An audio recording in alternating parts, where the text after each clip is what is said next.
And getting back to federal politics, the National Party Room has met this morning as part of negotiating this deal with the coalition, with the Liberal Party, for a coalition agreement. But is it intractable? After this election loss, should the parties be taking a bit of a break from each other? Joining me now is former Liberal MP Jason Falinski, who thinks they should be doing just that. Jason, why? Hey Laura, how are you? Because I just don't think it's been a good deal for the Liberal Party for a number of decades now. One of the structural weaknesses of the coalition is that the leader of the Liberal Party is the leader of the coalition, and the Liberal Party doesn't have anyone standing up for it. And we saw the result at the last election, which is now we have one seat in a city, which is Goldstein, which is Tim Wilson, who won it back from a Teal. If Giselle Capitarian, who I'm still hopeful will win with a recount and once the preferences are allocated, will win, but that'll be two seats. In the last three elections, we have seen the Liberal Party reduced to nothing in the cities. Now, you can't win government unless you're winning seats in the cities. And the National Party, as Matt Canavan and Colin Boyce said at the last election, it's not their concern whether the Liberal Party is winning seats in the city, and it shows. Yeah, it does. In Queensland, we should remind people as well that it's an actual merged entity. It is the LNP in Queensland. They just sit in separate party rooms. You could say that also in the Northern Territory as well with the Country Liberal Party. But how do you go about extrapolating that at a structural level? I mean, it's not super hard to do, but to concentrate on the structure of the parties, getting candidates in is part of the big problem that both of them need to solve. But, I mean, if they do split as well, Jason, just on numbers, aren't both of them weakened? Yeah, look, we are. There's no doubt that the best outcome here would be a properly functioning coalition. But the fact is it's not properly functioning. You only have to look at the election results to see that. So the fact of the matter is we need to take a break. We need a reset. The National Party, instead of realising the damage that has been done, seems to have just doubled down on its strategy of squeezing and squeezing and squeezing. You had the leader of the National Party, David Littleproud, flying to Albury to make demands of the Liberal Party leader who was, sitting by her dying mother's bed at the time. I mean, this is not a party that seems to recognise that what hasn't worked in the past isn't going to work into the future. So Kevin Hogan made it very clear yesterday that that doesn't matter to him and it doesn't matter to the National Party.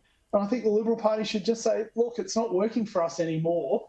Perhaps we should all take a break from each other and reconsider our positions.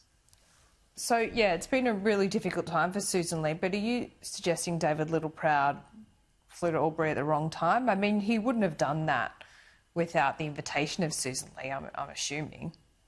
I don't know is the answer, Laura, but It's a great question that you're asking there. OK, well, let's get to the structure of things. And the Teals in particular, this was, this is not a flash-in-the-pan phenomenon now. You know that very well.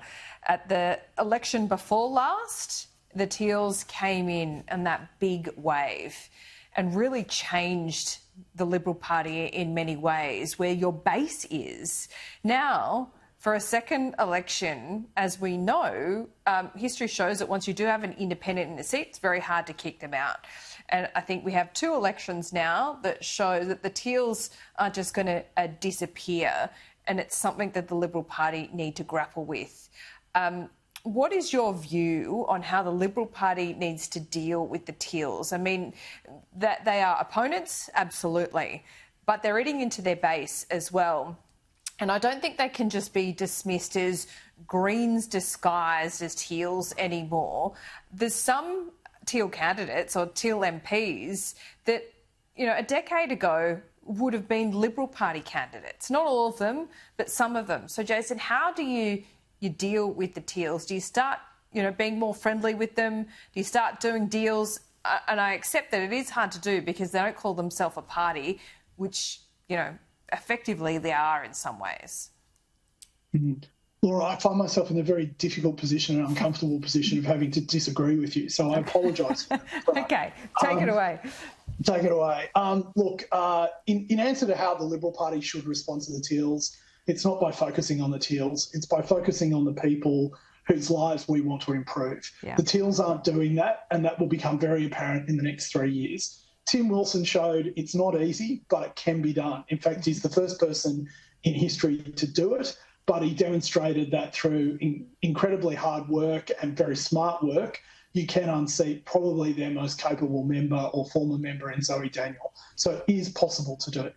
Thirdly, this ongoing mythology that they're disaffected Liberals is just untrue. Kate Chaney, was a member of the Labor Party in 2021. Monique Ryan was a member, she doesn't even hide it, frankly, was a member of the Labor Party in 2015. Yeah. Sally Steggall voted for the Greens, even didn't vote for Mike Baird in 2011 when 60% of the state was voting for the Liberal Party. She is a deep Green supporter.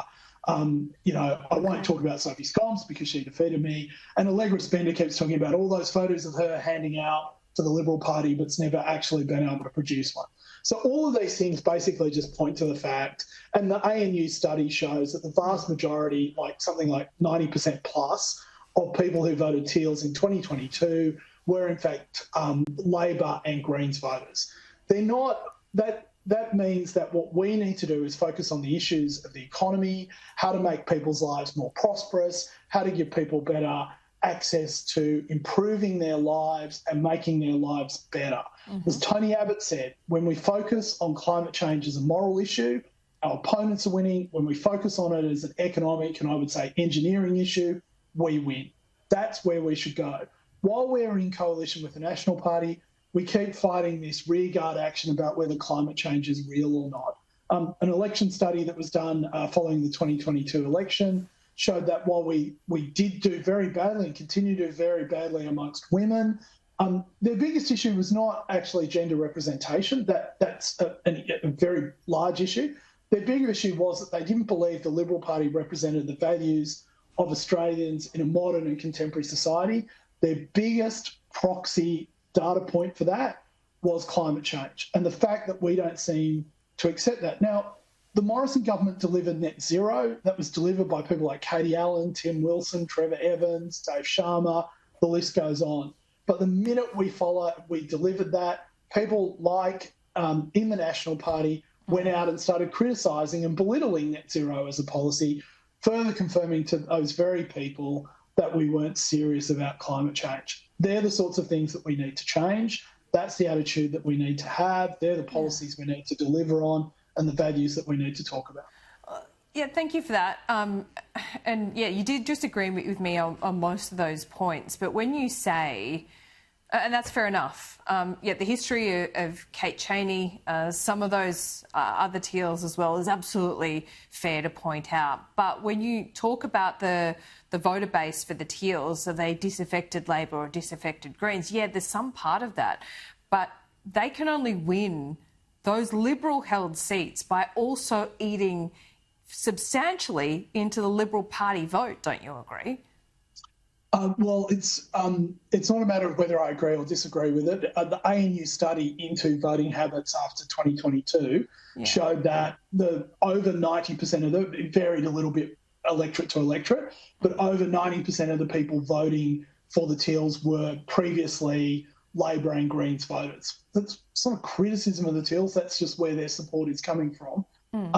But there has to be some former Liberal support as well, though, for them to be able to win these seats and hold them, right? And look, I've only looked closely at the Wentworth vote, for example, because I live there, and Ro Knox and Allegra Spender's vote are about on par. So you're right, the Teals do get there a lot with those preference flows from Labor and the Greens as well, but there is still a substantial amount of people who used to vote Liberal who are now voting Teal. So the 10% that is that last 10% that gets them over the line, which I think both of us can agree on, that 10% are their problem with the Liberal Party is primarily that they don't believe we represent the values or we are not in line with the values of an Australia in the 21st century, much less a party that's looking to the future and to make the future of this country and its people better. That is because we continue to talk about side issues potentially, but we haven't been true to our values. Now, unfairly, the people who were not elected in those seats, it shared their values almost to a T. And so it was really a referendum or a vote on other parts of the party that they were viewing more prominently and having more say in the direction of the Liberal Party than the members who were representing them. And that, I think, is the key issue that we have to demonstrate moving forward, that that's not actually the case. Well, there's a lot of focus on a big chunk of the Nationals party room who wants to drop net zero and absolutely maintain nuclear the way it is. But I would say this morning to you, Jason, as well, there's not an insignificant number of members in the Liberal Party room that don't believe in net zero. They want to drop it and they believe in nuclear as well. So how do you... What do you think the Liberal Party should do? If they drop net zero, which, look, to be honest, a lot of countries aren't going to meet anyway, so it's this goal further off. It's more of a values proposition. If they drop net zero, what do you think the electoral backlash would be, or would it be pretty neutral? Well, at the moment where we're sitting now, it wouldn't be that much. So we will continue to get elected with around 40 to 50 seats if we dump net zero as a policy. And look, net zero is not necessarily that big a deal. The point about net zero is that it's symbolic of, are you committed to doing something about climate change? But isn't this like also, you know, fighting the ghosts of the past? You know, this was a 2013 election issue. We're now in 2025, and whilst it's still an issue on the back road, this wasn't a climate change election. No, but climate change as an issue is a piece of proxy data for that 10% of Liberals in a lot of urban seats who have stopped voting for the party because they see it as symbolic of whether the party is genuine about fixing the problems of today and tomorrow. And you're right about 2013. It has become a more prominent issue, and it is just accepted that it is something that you have to do something, it is something that any serious political party has to do something about. Now, if we get to that point, I think that's a debate we can win, because I think we're serious about fixing climate change, whereas I think our opponents are serious about subsidising vested interests who've attached themselves to the issue to enrich themselves. Dare I say, tech bro billionaires who've made loss-making investments in renewable energy companies. So that's a debate that we can win. But if we're still having this debate about whether climate change is happening or not, we look antiquated, and those voters aren't coming back until we fix that. Jason Falinski, good to see you. For my sake, I'm glad you're outside of that party room. Can speak more freely than you could have perhaps in the past. Good to see you. I'll see you soon. Thanks, Laura. Bye. Well, Maori Party